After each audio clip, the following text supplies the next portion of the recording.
일본 전공의 시선으로 바라본 일본 수련 생활에 대해서 한 30분 정도 말씀드려 보도록 하겠습니다. 미국은 그 영어 베이스이기도 하고 약간 불특정 다수 분들이 많이 들으시는 것 같은데, 일본은 일본에 좀 더 진지하게 준비하시는 분들이 많이 들으시는 것 같은 인상이 있습니다. 해주셨는데 경희대 졸업해서 공학번이고요. 지금 홋카이도 대학병원 성형외과 5년차가 되고요. 그다음에 그 같은 계열 병원에서 지금 5년차 수업 중에 있습니다. 위치는 여기 보시듯이 이 일본 그 북쪽에 있는 섬에서 하고 있고요. 여기 보시면 면적이 한국 남한 정도 면적 되는 큰 지역에서 하고 있습니다. 네, 목차 뭐 이런 순서대로 말씀드려 보도록 하겠습니다.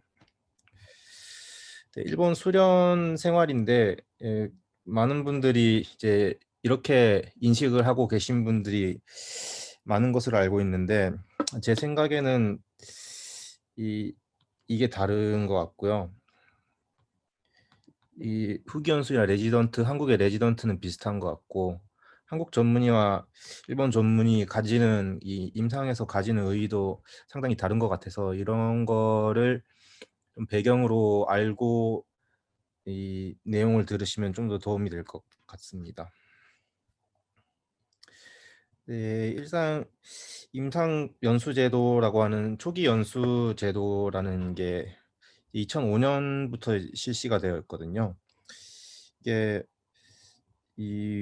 왜 생겼는지를 좀 알아볼 필요가 있는데, 옛날에는 그 1946년 인턴 제도가 있었다고는 하는데, 뭐 이게 지금까지 잘 전해져 내려오는 제도는 아니고 그냥 있었다라는 것만 알고 있는데, 60년부터 한 40년, 50년간 구임상연수 제도라는 게 있었는데, 이게 그 수련 병원에서 그 수련의를 좀 혹독하게 연수를 시키면서 그 기초적인 그 월급이나 이런 것도 지급을 안 하고 하는 그런 기간이 꽤 되었던 것으로 되어 있는데, 이게 2000년대 들어서 그 간사이 대학교라는 대학에서 한 월 한국 돈으로 100만 원 전후의 그 월급을 주면서 이게 과로사 시킨 이런 사건이 일어나게 되는데요.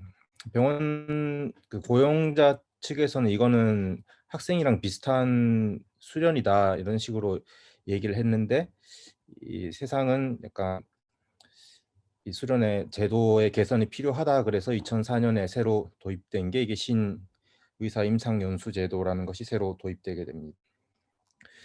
이 수련을 하게 되면은 이 법적으로 임상연수라는 것이 이제 필수가 돼 버렸어요.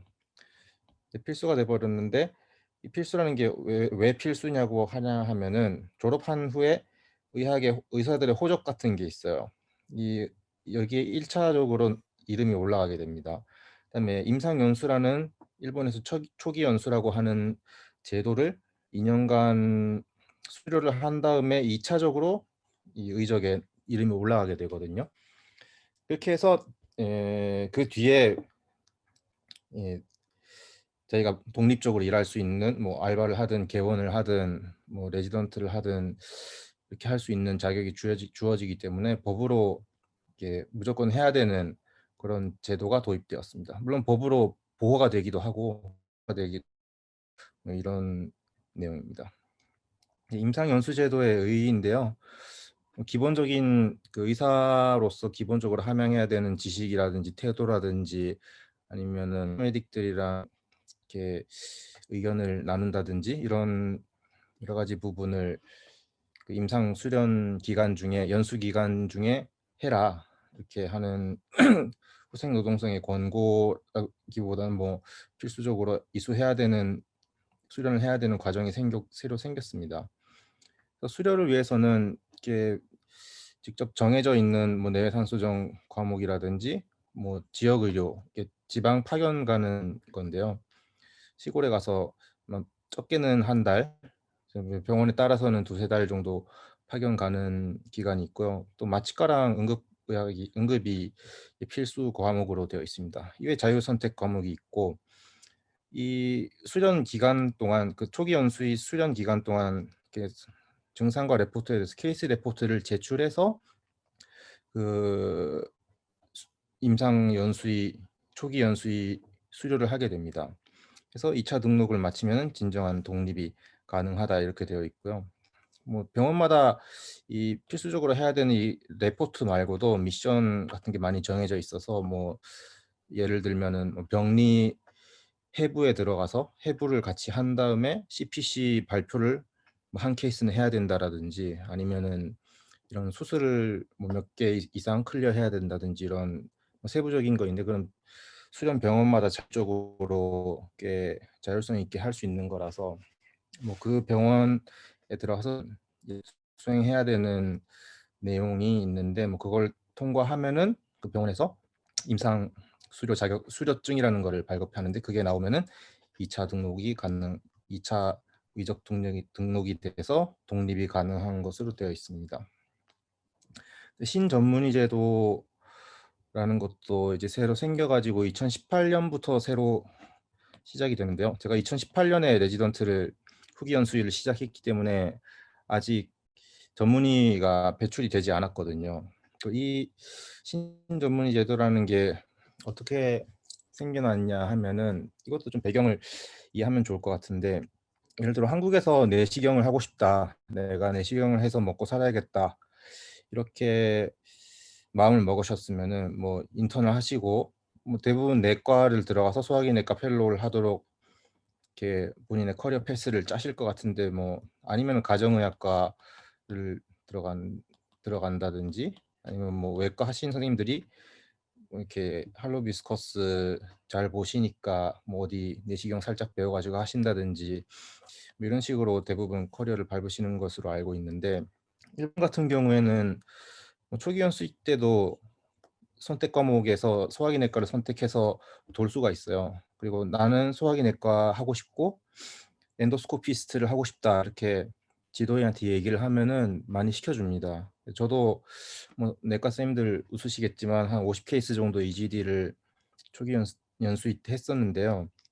근데 이게 문제가, 학회가 뭐 난립해 있어가지고, 뭐 내과 학회가 있고 소화기 내과 학회가 있고 소형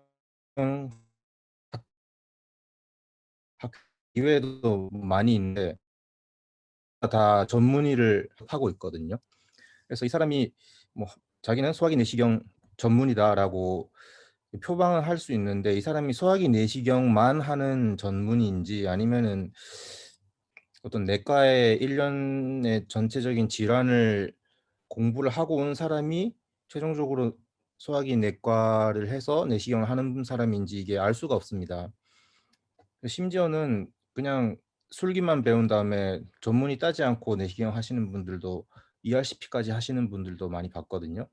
그래서 이렇게 난립해 있는 이 전문의 제도를 한번 갈아엎어가지고 약간 표준화시킬 필요가 있다라고 해서 나온 것이 신전문의 제도입니다. 이거 그냥 한국에서 너무 상식적으로 하고 있는 그런 제도인데, 일본은 2018년이 되어서야 이제 겨우 들어왔는데, 한국 같은 경우에는 보건복지부가 각 학회에 이렇게 하청이란 해야 되나? 하청해서 위탁을 해서 수련을 맡기고, 그 전문의 자격증 자체는 보건복지부에서 발급을 하는 것으로 제가 알고 있습니다.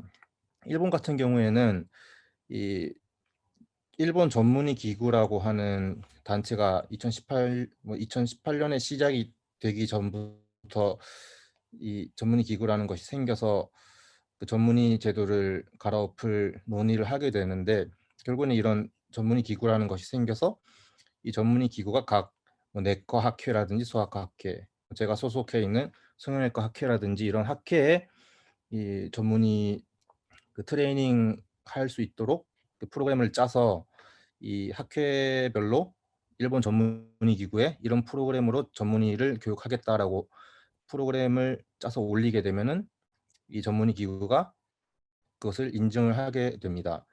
이 인증과 상관없이 전문의 자격이라는 것을 발급체는 이 각 학회가 되기 때문에 저희는 우스갯소리로 이 학회 동호회 자격증이나 동호회 회원증이나 비슷한 거다 이렇게 얘기를 하고, 실제로도 뭐 한국처럼 전문의가 있어야지 청구 가능하다든지 이런 게 아니라 그 전문의가 있든 없든 그 수가가 거의 똑같기 때문에 전문의가 굳이 필요하다고 하는 의견도 많이 있긴 한데요.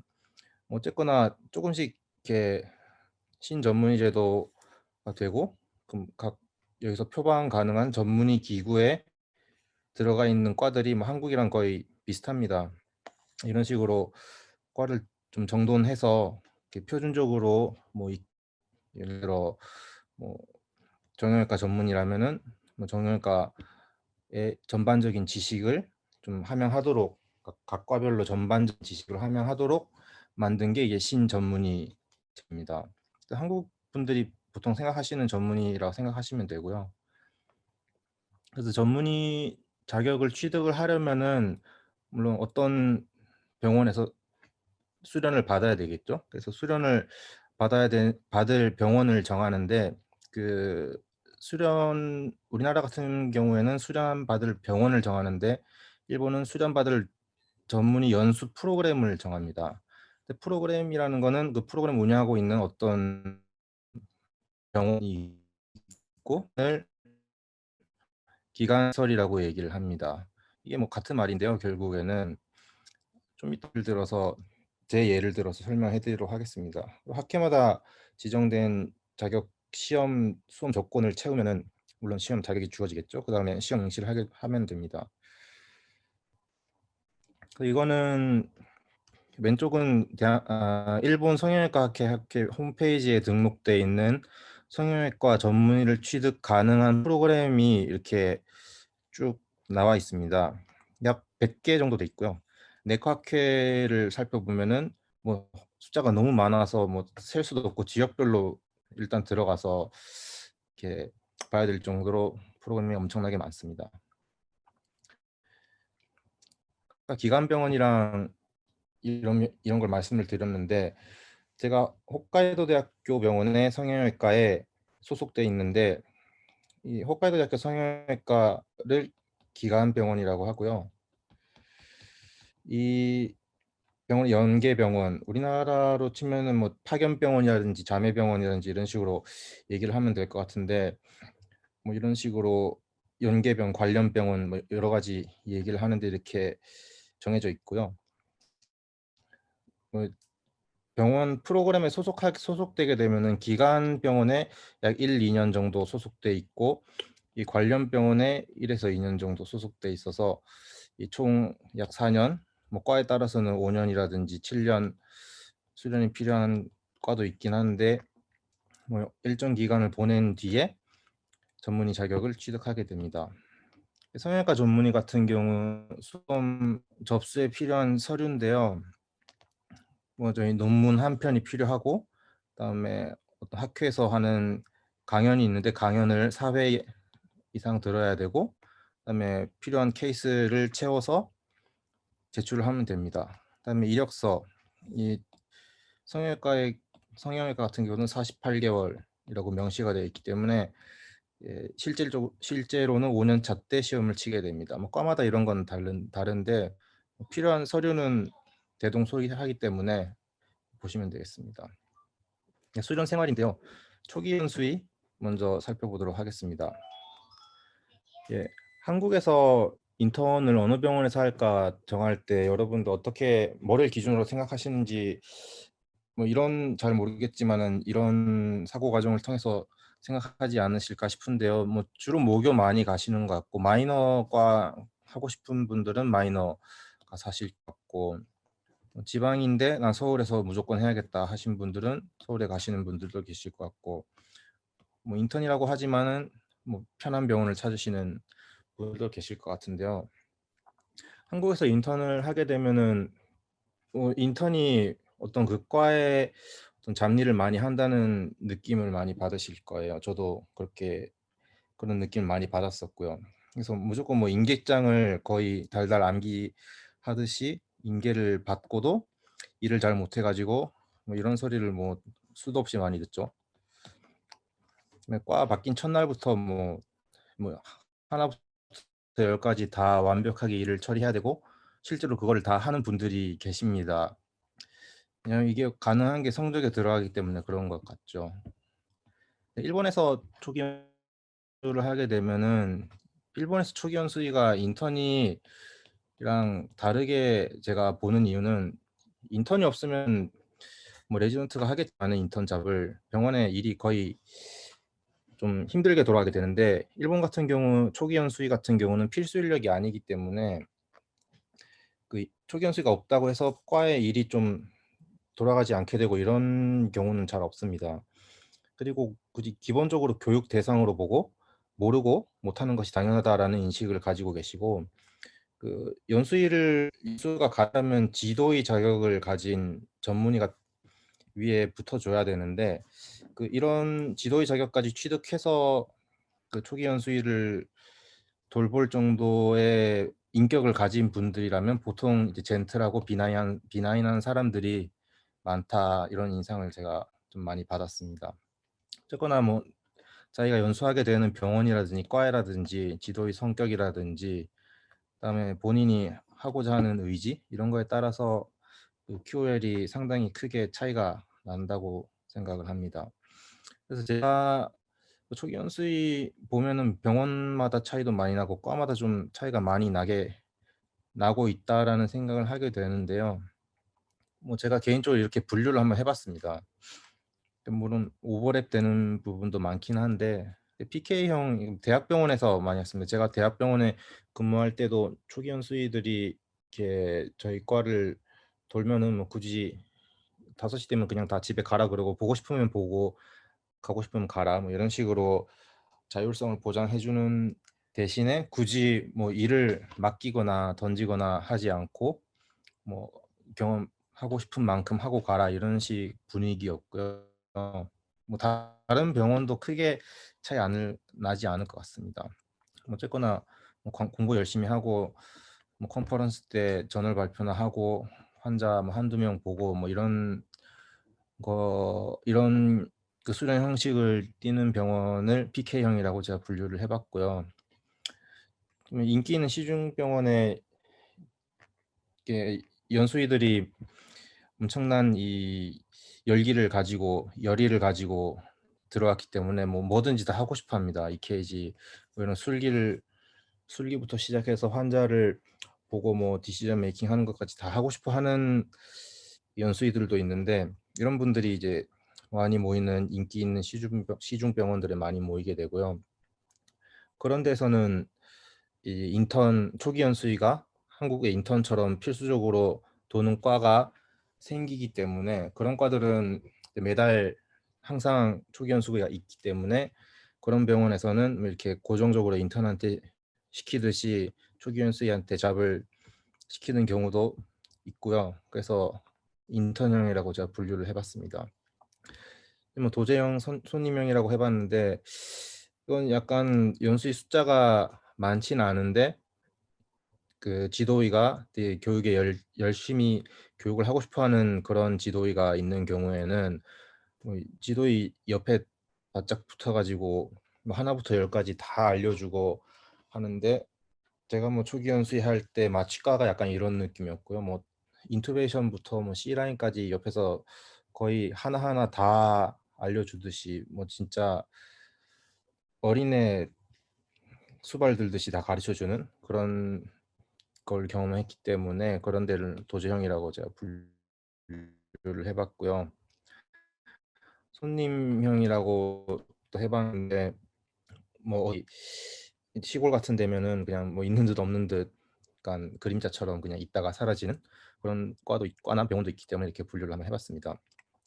전략형이라고 해서 뭐 이런 뭐 연수이든 뭐든 상관없이 그냥 무조건 모든 잡을 다 나눠서 같이 하자. 정말 바쁜 블랙 병원들에서 이런 형태를 띠는 경우를 제가 경험을 했었기 때문에 이렇게 한번 넣어봤습니다. 많이 궁금해하실 초기 연수의의 수입인데요. 이거는 연봉 랭킹입니다. 전국에 일본. 그래서 여기 시모노세키 시립 시민병원이라고 하는 병원이 7,760만 엔 정도로 연봉이 책정돼 있고요. 이건 거의 다 일본은 다 세전으로 얘기하거든요. 그러면은 약 한 달에 여기가 20% 정도, 20에서 30% 정도 세금 생각하시면 되니까 한 5천만 엔 전후, 500만 엔 전후가 되지 않을까 싶습니다. 이 뭐 대학병원은 물론 더 적어서 약 200, 300 정도 제가 보기엔 받는 것 같고요. 그다음에 알바가 독립해서 진료를 할 수가 없기 때문에 알바가 불가능합니다. 대체적으로 시중병원이 대학병원보다 월급이 많은 경향은 있는데 이 기본급이 아니라 당직비랑 이런 걸 다 합쳐서 책정한 게 아닐까 싶습니다. 그래서 이게 제가 2016년도 4월에 2년차 초기연수 2년차 할 때 봤던 급여 명세서입니다. 여기 이게 네트거든요, 한국으로. 33만 엔 받았습니다. 한국으로 치면은 뭐 그로싸게 330만 원 정도 되겠죠. 뭐 크게 많은 돈 아닌 것으로 보입니다. 그래서 여기 계신 분들 어떤 병원 선택할지 꽤 고민 많으실 것 같은데 한국인으로서 초기 병원 선택할 때 그 어떤 병원을 선택할지 잘 생각을 하셔서 선택을 하셨으면 좋겠어요.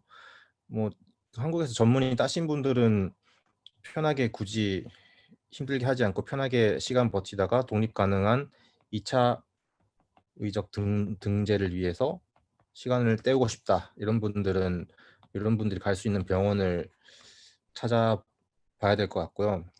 뭐 원하는 지역이 있어서 저 같은 경우는 홋카이도에 살고 싶었기 때문에 여기 와 있는 것도 있고요. 뭐 돈이 필요하시면은 뭐 월급 센 병원을 가셔야 될 것 같고 뭐 인기과에 인기 병원에 레지던트를 하고 싶으면은 뭐 그 병원에 초기 연수로 미리 들어가서 이렇게 얼굴 도장도 찍고 하셔야 될 것 같고 교육을 많이 받고 싶다 그러면은 그런 병원을 찾으셔야 되고 이건 목적에 따라서 한국인으로서 요거를 다 챙기면서 병원을 찾는 거는 너무 비현실적이라고 저는 생각하기 때문에 이 목적을 딱 정해가지고 그에 맞는 병원이 없겠습니까? 라면서 먼저 일본에 와 있는 한국 선생님들한테 물어보시는 게 더 이렇게 병원 견학을 무의미하게 많이 다니는 것보다는 낫지 않을까라는 게 제 개인적인 생각입니다. 제가 하고 있는 전공이 후기연수의 수련생활 살짝 보여드리겠는데요. 이 대학병원, 제가 기간병원이라고 말씀드렸고 시중병원의 연계병원, 관련병원이라고 말씀을 드렸는데요. 어느 병원에서 근무하느냐에 따라서 이 생활이 많이 차이가 나기 때문에 좀 나눠서 설명을 드리도록 하겠습니다. 홋카이도 대학교 같은 경우에는 여기 200km 한국 남한 정도 크기 되는 권역을 홋카이도 대학교 의국에서 이렇게 책임을 지고 그 진료를 하고 있는데요. 뭐 저 같은 경우는 여기 6개월, 여기 13개월, 다시 대학병원 3개월, 다시 여기 9개월 이런 식으로 가서 지금 현재는 다시 대학병원에서 12개월 하고 다시 이 병원에 지금 들어와서 지금 4개월 차 되는데요. 뭐 이 로테이션 순서는 그 병원 교수라든지 이런 사람들이 자기 마음대로 정하게 되는 거고요. 이 병원 어느 병원에 가냐에 따라서 그 병원에 누가 있는지 이런 거에 따라서 분위기가 너무 바뀌기 때문에 일관적으로 말씀을 드릴 수가 없고 저희도 이 병원 어떠냐, 이 병원 어떠냐 이런 식으로 서로 정보를 교환하면서 이 조정을 하기 때문에 이게 일관적으로 어떻다라고 말씀을 드리기는 힘들다는 거를 좀 말씀드리고 싶고요. 그래서 제가 어떤 병원에서 어떤 수련을 했는지 조금 말씀을 드리도록 하겠습니다. 대학병원 같은 경우에 제가 작년에 2021년 1월부터 2021년 12월까지 1년 동안 근무를 했었는데요. 그때 뭐 7월에 한 달 일정을 보여드리도록 할게요. 한 달 동안 뭐 월요일 수술 날이고 화요일이 외래 외래 수술 날인데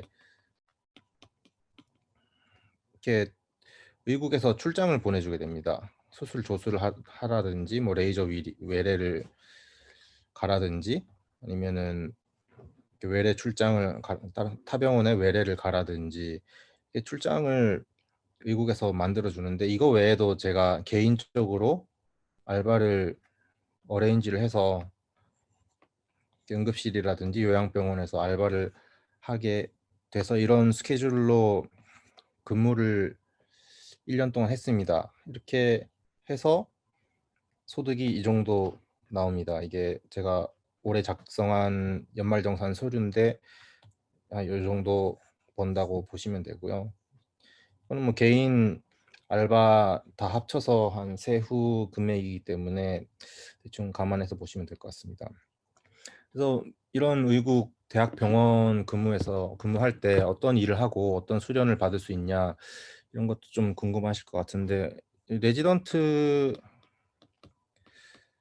한국 레지던트랑 비슷하다고 생각하시면 될 것 같습니다. 이거는 제가 비슷하다고 생각을 하기 때문에 하는 일은 한국이랑 별 차이 없죠. 조금 이것도 한국이랑 별 차이 없는 것으로 제가 생각을 하는데, 뭐 친해서 내가 좀 이런 거 하고 싶다, 저런 거 좀 하게 해달라 이렇게 적극적으로 어필을 하면은 좀 시켜주는 편이고, 뭐 저희 의국이 이렇게 많이 시켜주지 않는 편이긴 한데 그래도 이렇게 열심히 어필을 하면은 시켜주려고는 합니다. 너무 어려워가지고 책임 많이 져야 되는 그런 수술이 아니라면은 이렇게 다 시켜줍니다. 이게 대학병원 근무 상황이고요.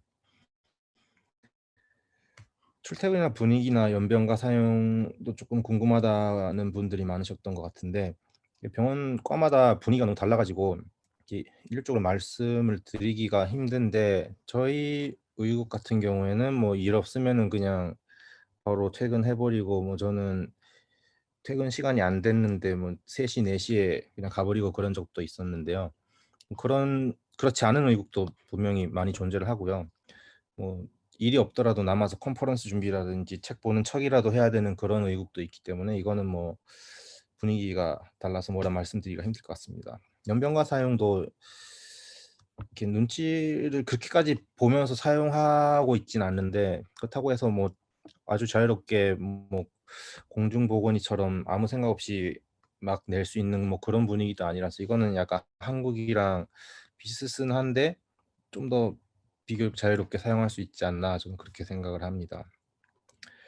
그래서 기관병원이라고 하는 대학병원 말고도 관련 병원에 이제 파견을 가게 되는데요.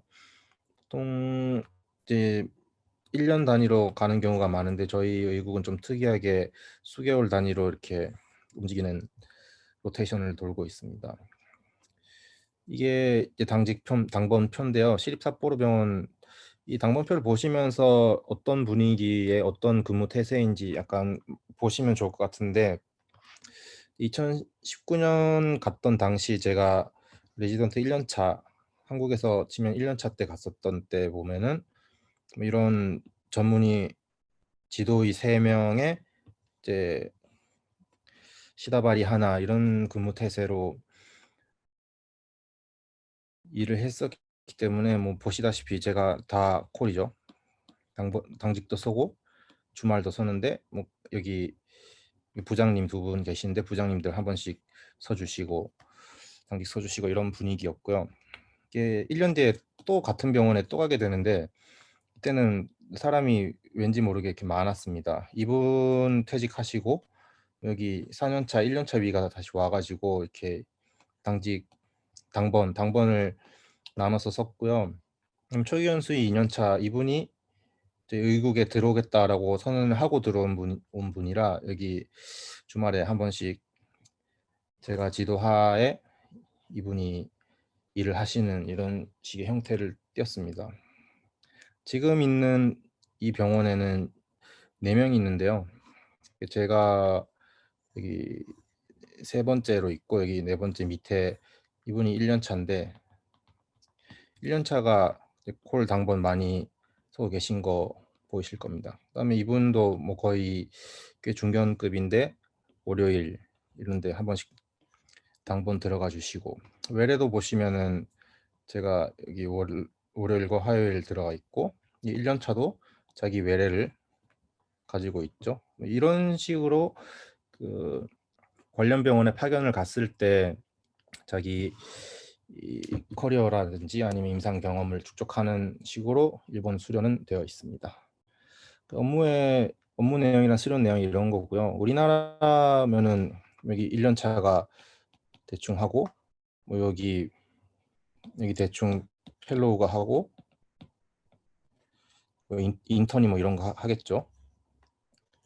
이게 레지던트랑 같이 하고 이런 식으로 하는데, 일본은 요거를 다 한 번씩 다 자기 환자는 맡아서 이거를 이 1년의 이 흐름을 다 이해하는 면에서는 일본이 조금 장점이 있는 것 같고, 케이스가 한국에 비해서 케이스 수가 압도적으로 모자라기 때문에 한국에서는 펠로만 달면 뭐 요것만 계속 할 수 있는 환경인데, 일본은 또 그렇지가 않아서 자기가 꽤 연차가 올라갔음에도 불구하고 자기 환자는 뭐 이런 걸 대충 내가 해야 된다, 약간 이런 느낌으로 보시면 될 것 같습니다.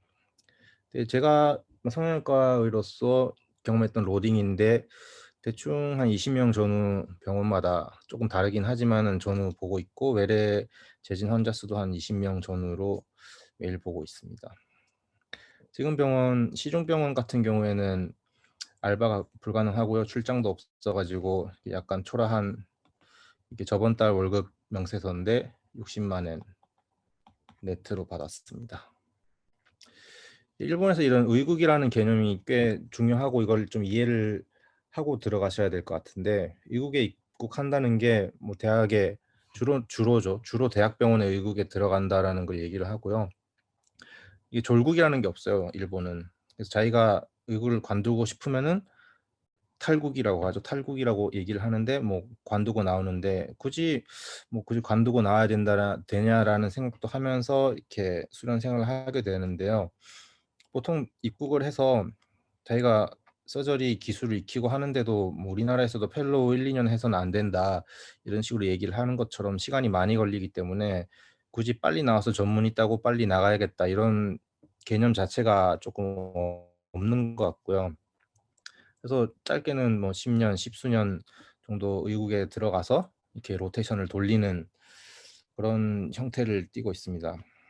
이게 대학병원의 그런 의국 교수 마음대로 이렇게 병원 전전하는 게 싫은 분들은 대학병원 의국에 되지 않고 대학병원이 아닌 어떤 병원의 프로그램에 들어가서 이렇게 전문의 과정을 거치는 분들이 저는 의국에 들어가 있지 않아요, 이런 표현을 많이 하고 있고요. 뭐 지방에 여러 가지 병원이 이렇게 있는데, 그 병원은 어느 대학 병원 사람들이 와 있나요? 이런 식으로 질문을 하는 경우가 많은데, 그 병원은 어디 의국인가요? 이런 식으로 말씀을 합니다. 그래서 그 병원이라든지 어떤 지역에 미치는 어떤 대학병원의 영향력이라고 해야 되나요? 그런 거를 보는 어떤 힘을 과시하는, 아니면 보여주는 어떤 영향력의 단위를 미치는 영향력의 단위를 그 의국 단위로 이렇게 미치고 있는 것으로 제가 파악하고 있습니다. 그래서 전문의 따면 끝이냐? 한국 같은 경우에는 뭐 전문의 따고 뭐 바로 봉직하시니 나가시든지 펠로우하고 뭐 스텝 되시든지 이렇게 하시는 것 같고, 일본도 크게 다르진 않습니다.